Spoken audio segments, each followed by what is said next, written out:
it alright this time. Won't be left behind. I'll make you feel alive, that baby. Oh, what I feel is if you're loving now. And oh, what I feel is if you're running now. Oh, it's not too late to feel alive. Oh, you can do it if you try. Oh, we don't need to say goodbye. Oh, it's not too late to feel alive. Hello, MCM London, how are we? No. This is Troy Baker and Nolan. Come on. How are we, MCM London? Ah, we're getting there. How are you both? Doing well. How are you? Brilliant. Very good. So, have you seen any kind of Uncharted kind of cosplays around the area? There's been a few. several, yeah. Really good ones, too. Yeah. Really good. Sometimes they get a little too good. Yeah. Makes me a little uncomfortable. And some guys, fills out the shirt a little better than I did. There was a girl that's the first time I've seen a Chloe cosplay. I don't know if she's here or not, but it was amazing what she did. Yeah. Seen some sand cosplays, which is incredible, which basically means you just go get a little denim jacket with a fleece collar from the 80s, and you're set. You do the neck tattoo for bonus. You know what I saw? I did see one of the first time I've ever seen a cosplayer do Marlowe. Someone dressed as Marlowe from Uncharted 3. I have not seen that. And it turned out it was Helen Mirren. Really? Yeah. She's here. She was here. She's a big fan. Helen Mirren's here. Come on, I can't hear the laughter. Dame. Oh, come on, people. Let's go. No, she did. She was a Marlowe cosplayer. It was great. I've never seen one. So, what started you both off in voice acting? What's that? What started you off in voice acting, the pair of you? I was broke. And I had kids, so I was really broke. No, seriously, I was broke. I was on a show in the States, and it got canceled. And, you just start doing different episodic television. You kind of figure that's the way it is. And a guy I had worked with recommended, he said, you're always messing around with these voices. Why don't you do voiceover? And I have to say this for the record, that my wife had been badgering me to get into it because I'm always annoying her at home with the voices and the things. And I eventually got in touch with an agent, and they start sending you on auditions, and here we are 15, 16 years later. Wow. That's one of the things that I love about this part of the industry. I mean, acting is acting is acting. Doesn't matter if you're doing it on stage, doesn't mean if you do it on TV or film or games. It's all about being an actor. So don't think, well, I don't have a really cool voice. That doesn't matter, because we don't. There's people in the industry that, like Steve Bloom, has got like the absolute coolest voice in the world. But it's not just about having. I almost swallowed my gum just now. That was amazing. It's not just about having a cool voice. It's about everybody finding their own path to their passion. And for Nolan, it was one thing. For me, it was another. I was a musician. I was out in a studio doing our record, and I thought I was going to light the world on fire with my music. And the world had different plans for me. And I was brave enough to put myself out there and say, hey, I want to do adverts for the radio. And they just happened to be looking for someone. It was the right place, right time. So a lot of people ask, how did you get started in this? How do I get started in this? I don't know. You get to write your own story. You get to find your own path. The one thing I would say that is unanimously true about everybody is that you had to be stupid enough and brave enough to fail, to really put yourself out there into a dangerous place and just see what happens. And you might fall down hard, but that's okay, because all of us have done that. So if you find yourself failing, you're probably on the right path. Cool. So, unless you're in Vegas, because then that's just really bad. That's lose your the house opposite. and your family. Yeah. So you said you were just broke. That's what got you into the voice acting. But what kind of attracted you both to Uncharted? Of all projects, what was just like? Do you know what? That seems cool. I'll do that. Or was it just literally, I need a paycheck, man? No. And I was joking about that. Yeah, I mean, it's just when I say I was broke, I meant we were. You're always trying to find the next avenue to be a paid professional actor, and I was doing, different episodics in TV, but they're few and far between, and that's when voice acting came into prominence because I started doing it. Games were the first thing that was open to actors to do. Yeah. Because it just not a lot of people were doing them. So I jumped on that. I was like, yeah, sure, I'd love to. Yeah. Uncharted's quite different though because it's not something I sought out. It was another audition that I had no idea what it was. In fact, the first audition, they came in, showed me the sides, and normally you read it to the microphone. They're on the other side of glass, and thank you so much. We'll let you know. Okay. And I sat down, and they told me all about it in the room, and I go, okay.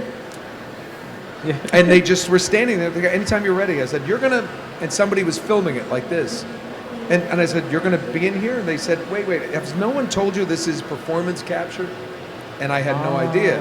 So I was like, oh, okay. And I had to kind of scramble and go ahead about it. And it led to a couple other auditions. And what Troy just said is very telling.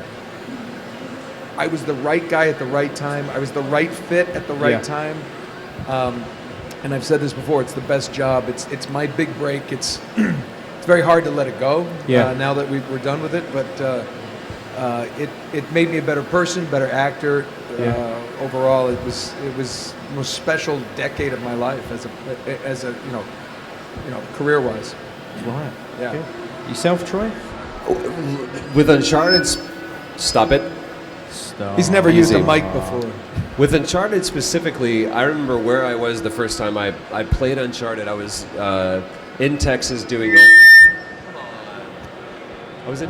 a horrible movie, and a friend of mine, as a source of solace, let me borrow his PS3, and I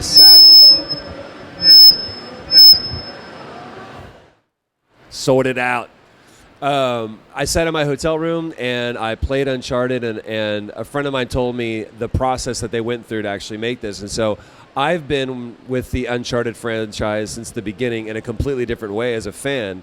So when I got to come into this, I understood the adventures that Nate Drake had been on. I had understood who Sully was. I'd understood as a gamer. So it was this really cool opportunity for me to come in as a fan and now be this new character and infuse myself into the mythos of the entire story and the entire narrative of Uncharted as the brother. And all I ever wanted to do was just be one of the guys that, falls off the cliff that Nate Drake kills. That's all I wanted to be. And then to be able to, that would have been fun. Killed my mic, didn't you? And instead to be able to be his brother, and not only the brother, the older brother. Aha, there's your acting challenge.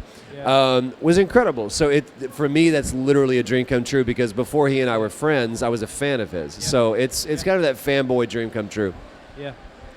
Are we on? Hello? Again? Are we back again? Yeah, we are. Oh, We're good, back. good, Are you good. back, Troy? Is your mic still working? Oh yeah. Mine. Oh, like it. I don't think So mine isn't working.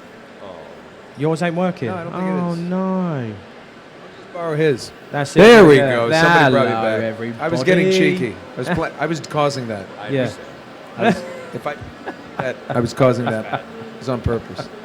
So, obviously you played Nathan, obviously, throughout the whole of the series. Do you think you've developed Nathan's character to be your own and you kind of led him on the path that you were happy with?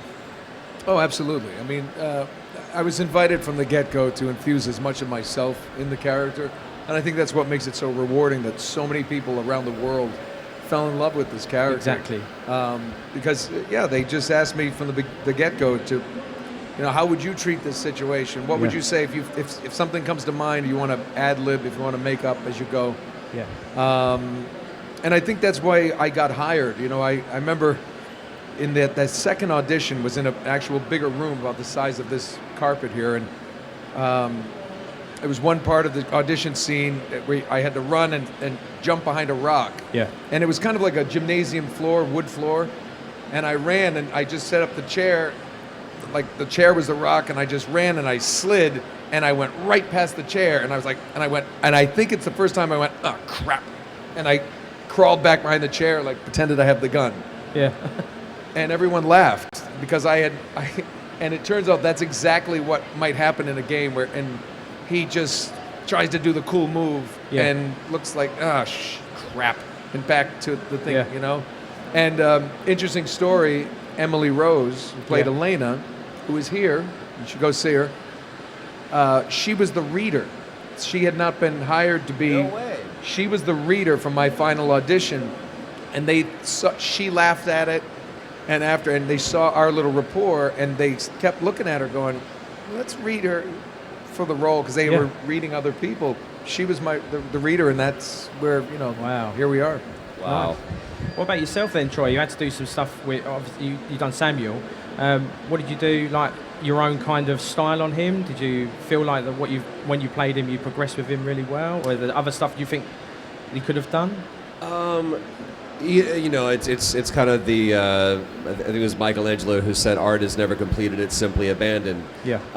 So yeah, I think you could always look back and go, I would have done this differently, I would have done this differently. But what's great is that you have to force yourself to go, okay, here's my part on the assembly line. I need to come in, I need to do my part, and then I trust that other people down the line are going to do their part to their best, and it's going to ultimately be maybe not what is my favorite thing, but it's going to be what's right for the character. Yeah. And so even in TV and film, I don't think there's as much trust as there is in a video game, because you're operating so much in a vacuum. Like, we could literally be shooting the game in this space, and then when you get to see it, you're actually in Madagascar in a Jeep, and you look like Sam, you look like Nate.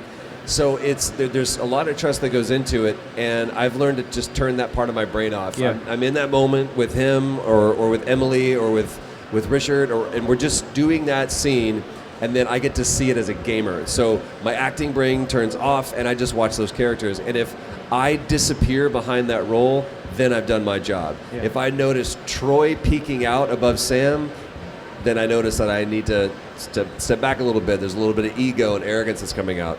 I was fortunate with Uncharted that Neil Druckmann said, I'm going to bring you in, I want you to play the brother. Yeah. So there wasn't like, let's find the character. I think we just had to find it on the stage because they were already in production. We need to hit the ground running. Yeah. So there was a lot of trust that he placed in me. And so with that, I placed a lot of the trust in him and let him guide the character all the way through as the creative director. And I think that's a reason that he was brought in so quickly, because Neil knew that there was a friendship here anyway. Yeah. So, like you said, we had to hit the ground running already in production, and it's like, well, you don't want to bring someone in I might not know, and then will you find that? It's like, no, there it is, just play that and say these words. Yep. Cool. So you said you've done some motion capture work. Have you both done motion capture work on Uncharted and all that? Did you? Have you done motion capture work on Uncharted? No? Yeah. For 11 years. Yeah, I've done that's what I'm motion saying. That's what I'm saying. Like, you said that. Yeah. So basically, like, what's like the aspects you find fun about motion capture work? Oh, well, the biggest thing is it's just like doing, I started in theater in New York, and it's just like doing theater. It's, except for the suits, but there's something called black box theater where there's very limited props. Yeah. There's limited things to touch and feel, and it's all about the connections you have with the other people on the stage. Yeah. And, you're really talking to them, really listening to them, and it becomes very real. Motion capture is a lot of the same thing. Now, that's the fancy answer. Yeah. It's also exactly like playing when you're children. Yeah. We had fake guns, and then they finally, in the early days of Uncharted 1, 2, when I'd shoot, I'd have to, it'd have to, or something, you'd go bang. You'd have to say the word bang, and they'd take it out because it didn't make a sound. It's just a piece of plastic. We then actually got the airsoft guns that aren't unloaded, so it would make that, kind of sound. So people would know when they got shot. But it's the collaborative spirit, the spirit of play. Yeah. And I tell people that want to be actors, I said, remember, Shakespeare never had actors, he had players. Yep. And that word is very indicative of what we do. We play. We get paid to play. And you're literally like a kid, and you're jumping around. And I mean, and it's funny because, if anybody can remember running around playing pirates, let's say, you didn't question that was your house, this is your backyard. You were just in that with your friends and chasing them with the sword or whatever game you played. We did the same thing on the stage. It was Madagascar, or it was, I'm really reaching in for the Chintamani stone, which was a tennis ball. I mean, not it was. I mean, what we thought was a Chintamani stone. Don't Ginger Money's film is much bigger thing. So, you know, it's funny. I mean, Richard McGonigal, Sully's cigar, famously, it was a cigar at first. And Richard was like, yeah, it would be chewy and wet and soggy, like, and he didn't smoke. And so we got him a Sharpie. Yeah. Just, kid, you know, that's what he would walk around with that. Cool. So we've got time for one more, sadly. I had quite a lot more here, but obviously you've starred in The Last of Us, Troy, and Uncharted, both going to be made into films. When's your call going to happen? Are you both going to be in either one? And also, what are your thoughts on the films, or on the titles being made into film? Specifically with The Last of Us, for me, I'm open to seeing if it can be interpreted, because I don't know if it can. One of the things that makes The Last of Us so... one of the reasons why it left such an indelible mark on people is you spent 20, 30, 40 hours with those characters. And how do you reduce that experience to 2 hours? I don't know if you can. I know Neil Druckmann has worked very hard to take the script and keep all the quintessential elements that makes it The Last of Us. But sometimes you have to either reduce characters or combine characters. And for me, if you lose any moment, any single moment in that game, it's not The Last of Us. Yeah. But I asked Neil once, I was like, why would you do this? He was like, because ultimately there are people that will not go out and buy a PS3 or a PS4 that will experience this game, and I believe the story is enough and the character is good enough that I want people to hear about this. I want people to know what this experience was like, even if it's just on a smaller scale. And who knows, maybe someone will watch the movie and they'll go out and actually play the game and go, holy crap, this is way bigger than what I thought it could be.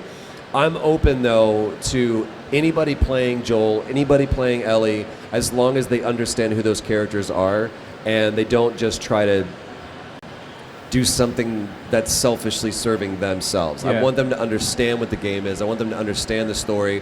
I think Josh Brolin would be a great choice for Joel. He and I have bumped into each other a couple times. We were shooting a movie. I was shooting a movie in New Mexico. He was shooting No Country for Old Men at the same time, and we met there. We bumped into each other at an airport lounge at LAX. And I said, just curious, man, if you get a phone call about a movie, you should really consider it. And we sat and talked about it. I said, because I really based a lot of what the character was off of you. So I think Josh Brolin would be a great choice. Ellie, I have no idea. In some ways, I want it to be an unknown. I want someone who... Can I play David? I think I could play David. You should play David. Absolutely. I mean, I don't think you need a big fancy celebrity name to play David. No, you don't, no. Because I am David. Yeah. I will hurt your children. But I'll do it with a smile. Yes. Whoa.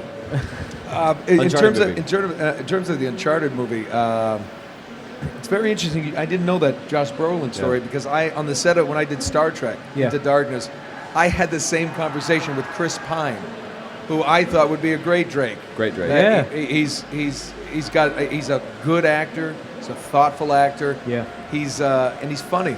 He's actually very funny in person. And I really like him. I think he'd be great. The only thing I just hope they don't try to recreate one of the 4 movies, or 5, if you want to count Golden Abyss as well, that we made. Too many people say it's already a movie. Why would they do that? Yeah, exactly. But so if just do something like, I know Assassin's Creed's doing that. Fassbender's taking that world and some of those characters, but they're creating their own story. They're not recreating the game you already played. Yeah. Because the built-in audience for the movie would be the gamers, and if that, like Troy said, if you've played the game, you've had an immersive, multiple-hour experience. Exactly. Now you're just watching it. It's one of the reasons I thought a lot of people about 50 Shades of Grey. It was a very difficult movie to pull off because everybody who read that, especially every woman who read that, had their picture of Christian Grey in their head. And when they pick one guy, if it's not your Christian Grey, it's like, nope, no, don't buy it. You know, that book was a very meaningful experience to a lot of people. And I think Uncharted was the same way. So take the characters that people love and put them out there in a new adventure. Yeah, a brand new storyline. Yeah, so I hope that's what they do. Brilliant. So, guys, thank you very much for coming on the Buzz Our Stage. pleasure, thank you. No problem. Remember, guys at home, give us a thumbs up. Also, remember to subscribe as well. That is majorly important, so you can see these guys again. They'll be being put up later. Apart from that, thank you very much. A round of applause for Nolan North. Thanks, guys. Our pleasure. Thank you, Thank you guys. so much. Thank you very much. Cheers. See you soon.